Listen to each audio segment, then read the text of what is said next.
Welcome back to Scarlet Hollow. In the last episode, we came here to this tiny town for our aunt's funeral. This is my cousin. She's the one who's helping me rather that I'm staying with for the funeral. And unfortunately, it's also her mom who's dead. We've had some awkward encounters regarding that. But for now, and then we got a tour of the house. Wrong button.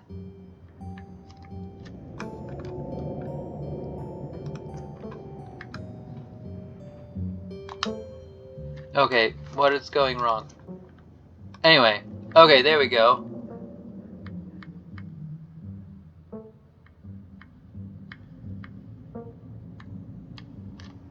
First important question. Are you sure you're okay? Hey, are you sure you're doing okay? You seem kind of upset. I'm fine. I just need to get back to work.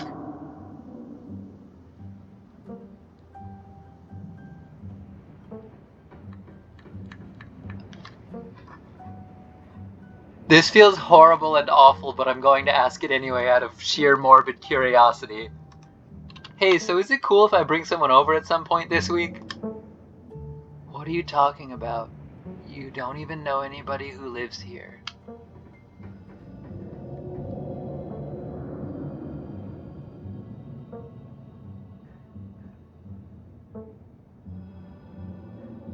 I'm a social butterfly, Tabitha. I don't know what to tell you.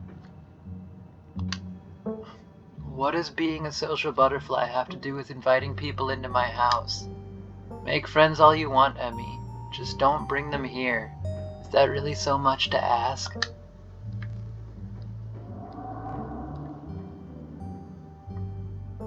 Where are you going? To work. Somebody has to pay the bills around here. What kind of work do you do? I run the coal mine, same as every Scarlet who came before me. Except for you and your mom. It requires a lot of time and concentration, so I'd appreciate it if you didn't keep me for long. Can I come watch? What? No, the mine is dangerous. I can't babysit you and do my job. I didn't know we owned a coal mine. We don't own the coal mine. I own the coal mine. Your side of the family forfeited any claim to it years ago. Good for you. Sounds pretty impressive and exciting. Good for you. I appreciate your enthusiasm, but I don't think of it as boring or exciting in the same way I don't think of cleaning a toilet or painting a wall as either of those things. It's a task.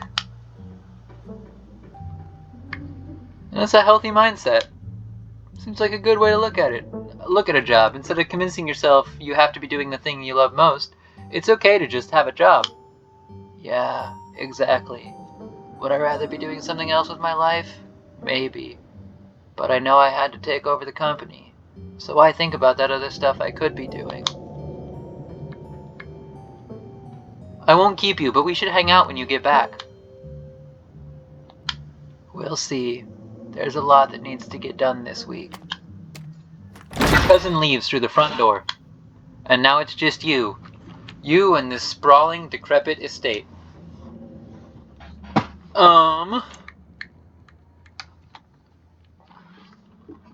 You know, I have this bag of boiled peanuts. I should settle into my room real quick first. Now that your cousin is gone, the aches and pains of your journey sinks into your bones. You stumble back up the stairs to your room, suitcase in tow, eager to unwind before you face the rest of the day. You stand at the entrance to your room. Put your spare clothes in the dresser.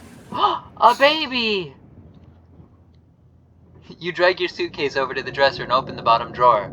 An opossum lurks within. It is quiet, but angry. Afraid.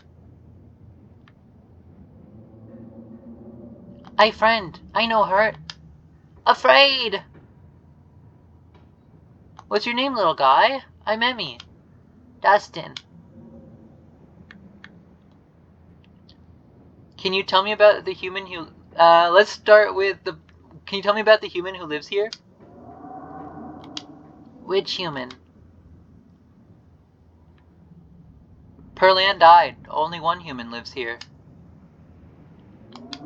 Dustin not good with names. 2 human live here. Can you tell me about the humans who live here? Both of them? 1 human sad. 1 human scary. The sad human cries, gives Dustin bad sleeps. And the scary human? Always watches, eyes hateful. Never mind. Thanks for the help, Dustin. Okay. What are you doing in my drawers? Warm, dark. Would you like some boiled peanuts? Afraid death comes for Dustin. You close the drawer. You might as well leave Dustin be. Alright, I'm sorry, buddy. You open the top drawer next. It's empty. As good a place as you'll find to put your clothes. Based on the state of the house, you wonder if you'd have been better off keeping your clothes in your nice clean bag, but there's no going back now. Look at the painting on the wall. This must be an old relative of yours. Very old, judging by the dates on the inscription. You've never heard of her, but you'd barely heard anything about your aunt and cousin until a week ago, so that's not really a surprise. Maybe you could ask Tabitha about this Mary Belle Scarlet next time you see her. That is, if she's actually in the mood for conversation. Let's look out the window. You can only imagine how beautiful the garden must have been in its heyday. If you owned this place, you'd totally get out there with a shovel and some gardening gloves to whip it into shape. You'd go out and pull weeds, chop trees, carve topiaries, and do whatever you needed to do to return it to its former glory. And once it was all done, you'd sit by the fountain, which of course would have little goldfish in it, and drink a nice floral tea while enjoying the birdsong. Yeah, you'd definitely do that. Just not right now.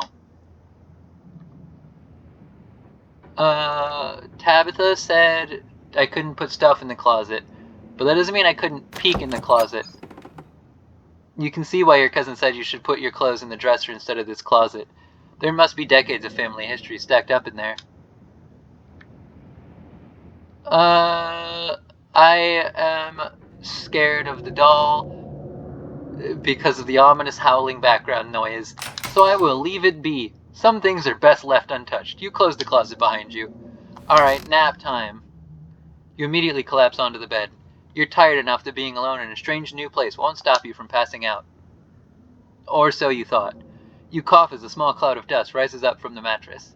These sheets might be fresh, but everything beneath them might have been around to see the dawn of civilization. You try to settle in, but the bed is lumpy in strange places, and you can feel the springs pressing through the fabric.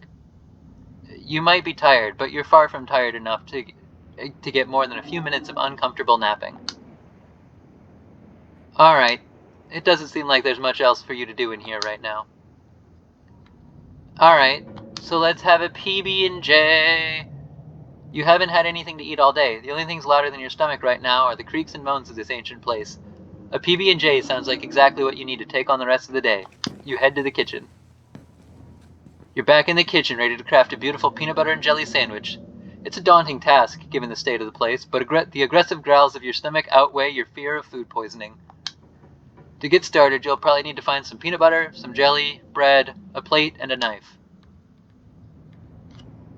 Hey, Frou-Frou, you wanna... Frou-Frou hisses as you draw near and remains firmly in place. You might want to talk to me, but I don't want to talk to you. Go away. Dustin says there's more than one person living in the house. You talk to that disgusting little rat. Who lives in this house is none of your concern. Do you like living here? I despise small talk. Can you tell me about Tabitha? This is the first time I've met her. Spare me your life story. Tabitha, at least, knows not to bother me. If you won't take the hint, I suppose I'll have to take things into my own hands. Frou-Frou lunges at your hand and bites you, hard. You back away. Alright. Well, let's start with the fridge. That seems like a reasonable place for jelly. As you approach the fridge, your eyes catch a note taped to the door reading, "Janie, stay out," in all caps.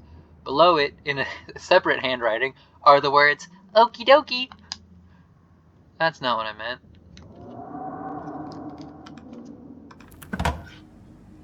You open the fridge. You already feel a deep urge to wash your hands, even though you have yet to touch anything other than the handle. Take jelly. You reach for one of the unopened jars of grape jelly, carefully checking its expiration date.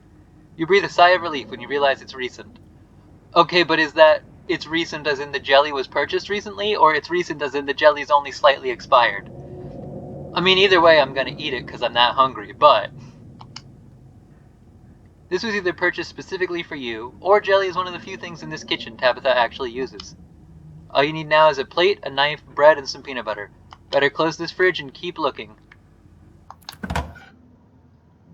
You return to the kitchen, closing the fridge behind you. Alright, let's check the pantry. Tabitha sure loves her mac and cheese. Take bread. You pick up one of the non-molded loaves of bread. Great, one step closer to a satisfying snack. Take peanut butter. The king of nut butters, and only 3% of each jar is mashed up cockroaches. I want to look at the mac and cheese. I'm not going to touch the mac and cheese, I'm just curious about the mac and cheese. You pick up a box of Tabitha's mac and cheese. You can't say you've ever seen the brand before. Put it back. Staying away from the mac and cheese was one of your cousin's hard rules, and she already seems to not like you. You put the box back where you found it, reluctant to make things worse than they already are. Close pantry. Cabinets. The cabinets must be where Tabitha keeps the dishware, and oddly enough, the utensils. Grab a plate and a butter knife. This is the last ingredient you need to make your PB&J. Time to get to work. There's a mug. It reads, "I was blown away at Blowing Rock and Sea." So your aunt and cousin actually traveled sometimes, even if it wasn't only a few hours from the estate. Maybe you can route your return trip through Blowing Rock. It might be nice to see the local sights before heading home. And there's shot glass, too. It reads, "I survived Deb's 50th. Your aunt's name was Pearl Ann, so this wasn't from her 50th. From the few stories you'd heard from your mom, Pearl Ann wasn't the type to have kitschy friends who gave out themed shot glasses at their birthday parties. Close the cabinet and look back to the rest of the kitchen. Make that PB&J. Despite the state of this horrendous kitchen, you have successfully combined your 3 ingredients to make a peanut butter and jelly sandwich. Congratulations, you can feed yourself. And that seems like a good place to end the episode. So for now, bye-bye.